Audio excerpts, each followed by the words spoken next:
నమస్తే మిత్రులారా, నేటి విద్యా ఉద్యోగ సమాచారానికి స్వాగతం సుస్వాగతం. ఈరోజు టెట్కి సంబంధించింది డిఎస్సికి సంబంధించినటువంటి న్యూస్ రావడం జరిగింది. వాటి గురించి తెలుసుకోవడానికి ప్రయత్నం అయితే చేద్దాం.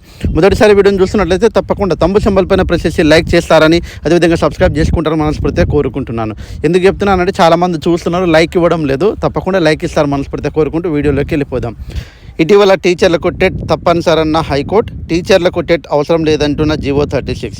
టెట్ నోటిఫికేషన్ జారీలో తర్జన భర్జనలో అధికారులు 1-2 రోజుల్లో స్పష్టత వచ్చే అవకాశం.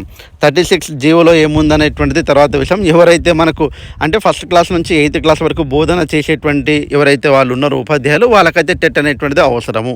కాబట్టి తప్పకుండా అయితే టెట్ ఉండాల్సినటువంటి అవసరం ఉంది. జిహెచ్ఎంగా ప్రమోషన్స్ పొందే వాళ్ళు ఎవరైతే ఉన్నారో వాళ్ళకు టెట్ అవసరం లేదనేటువంటిది ఈ జీవోలో ఉందనేటువంటిది తెరపైకి వచ్చింది. ఇప్పుడైతే మెయిన్గా చూసినట్లయితే మనకు డిఎస్సి హడావడి షురు, ప్రశ్నపత్రం కఠినంగా ఉండొచ్చనే వాదన, ప్రిపరేషన్ లేకుంటే కష్టమనే ప్రచారం, మార్కెట్ ట్రెండ్ పెంచిన కోచింగ్ కేంద్రాలు. ఈసారి డిఎస్సి దరఖాస్తులు 3 లక్షలు దాటే అవకాశం. కాబట్టి ఈసారి అయితే అప్లికేషన్ బిట్స్ ఎక్కువ ఇస్తారంటే టైం వేస్ట్ చేసేటువంటి ప్రాసెస్ అనేటువంటిది ఎక్కువ ఉంటుంది. కఠినంగా అంటే క్వశ్చన్ పెద్దగా అనిపిస్తే చాలు, అది కఠినంగా ఉన్నట్టే అనిపిస్తుంది మన అందరికీ. కాబట్టి తరోగా ప్రిపేర్ కావాలి. నేను ఒకటి చెప్తున్నా, ఎవరైతే మీరు డిఎస్సికి ప్రిపేర్ అవుతున్నటువంటి వాళ్ళు ఉన్నారో, టెట్కు ప్రిపేర్ అవుతున్నటువంటి వాళ్ళు ఉన్నారో, 100% అయితే ప్రాక్టీస్ బిట్స్ అనేటువంటిది చాలా అవసరం అండి. మనం ఎంత ప్రిపేర్ అవుతామో ప్రాక్టీస్ అనేటువంటిది కూడా అంత అవసరం అండి. ఎందుకంటే ప్రాక్టీస్ మేక్స్ మ్యాన్ పర్ఫెక్ట్ అనేటువంటిది ప్రూవ్ మనకు తెలుసు అండి. కాబట్టి ఒక్కసారి మనం ఏం చేయాలంటే సిలబస్ చదివేటప్పుడే ప్రాక్టీస్ బిట్స్ చేస్తాము. మొత్తం మోడల్ టెస్టులు కానీ గ్రాండ్ టెస్టులు కానీ ఇవన్నీ ఫోకస్ పెట్టాలి బాగా. అప్పుడు మనకు ఏమవుతుందంటే కొద్దిగా ఈజీగా కావడానికి అవకాశం అయితే ఉంటుంది. సో ఎనీహౌ మిత్రులారా, తప్పకుండా అయితే డిఎస్సికి సంబంధించింది, టెట్కి సంబంధించినటువంటి జనరల్ ఇంగ్లీష్ అనేటువంటిది ఫ్రీగా మన ఛానల్ అందిస్తుంది. కాబట్టి వాటి గురించి మీరు వరి కావాల్సినటువంటి అవసరం అయితే లేదు.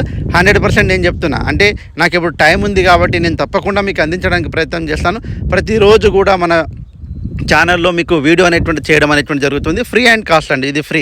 మీరు ప్రీవియస్ పేపర్లు కావచ్చు, అదేవిధంగా ప్రాక్టీస్ బిట్స్ కావచ్చు, అన్నీ చేస్తానండి. నేను గతంలో వచ్చినటువంటి ప్రీవియస్ బిట్స్ అనేటువంటిది ఎట్లా అడిగిండు, ఏ రకంగా అడిగిండు, ఇంతవరకు నేను చేసినటువంటి వీడియోస్ కూడా చూడండి. మీరు దాదాపుగా 50-60 వీడియోస్ అనేటువంటిది గురుకులకు సంబంధించినటువంటి ఎగ్జామ్ ఉన్నప్పుడు చేశాను. అవి కూడా మనకు అవసరమే అండి ఇప్పుడు. కాబట్టి అవన్నీ కూడా చూసేటువంటి ప్రయత్నం అయితే చేయండి.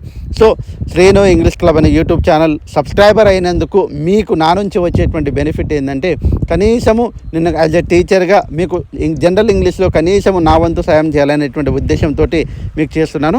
వీలైతే వాటిని ఉపయోగించుకోవడానికి ప్రయత్నం అయితే చేయండి. అదే రకంగా 5,348 పోస్టుల భర్తీకి అనుమతి. వైద్య ఆరోగ్య శాఖలో కొలువులకు ఓకే. ఆర్థిక శాఖ ఉత్తర్వులు అత్యధికంగా డిఎం ఈ పరిధిలో 3,235 పోస్టులు. సరే, ఏది ఏమైనా మిత్రులారా, తప్పకుండా అయితే ఒకటి నేను చెప్తున్నా, ప్రణాళికబద్ధంగా చదవండి.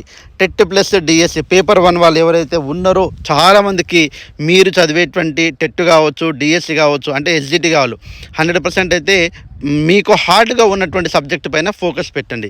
ఇంగ్లీషు టెక్స్టువల్ గ్రామర్ చాలా ఇంపార్టెంట్ అండి. ఆ టెక్స్టువల్ గ్రామర్ ఎవరు చెప్పట్లేదు, నాకు తెలిసి కోచింగ్ సెంటర్లో కూడా చెప్పట్లేదు, ఏదో పైన చెప్తున్నారు. కానీ అసలుకి ఒరిజినల్ గ్రామర్ అనేటువంటిది అసలుకి చిన్న కాన్సెప్ట్ ఉంటాయి, కానీ అలాంటివే ఎగ్జామ్లో అడిగితే అదే డిఫికల్ట్ అనిపిస్తుంది మనకు. కాబట్టి అవన్నీ కూడా మన ఛానల్లో మీకు అందిస్తున్నాం. కాబట్టి వాటిని ఉపయోగించుకుంటారని మనస్ఫూర్తిగా కోరుకుంటూ, ఒక తమ్మునిలాగా ఒక అన్నలాగా 100% సలహాలు సూచనలు ఇస్తూ ఇలాంటి అప్డేట్స్ ఉన్నా మీకు ఇవ్వడానికి ప్రయత్నం చేస్తాను. Thanks for watching. All the best. Like చేసి ఉంటారు మనస్ఫూర్తిగా కోరుకుంటూ ముగిస్తున్నాను. జై హింద్. బాయ్. See you.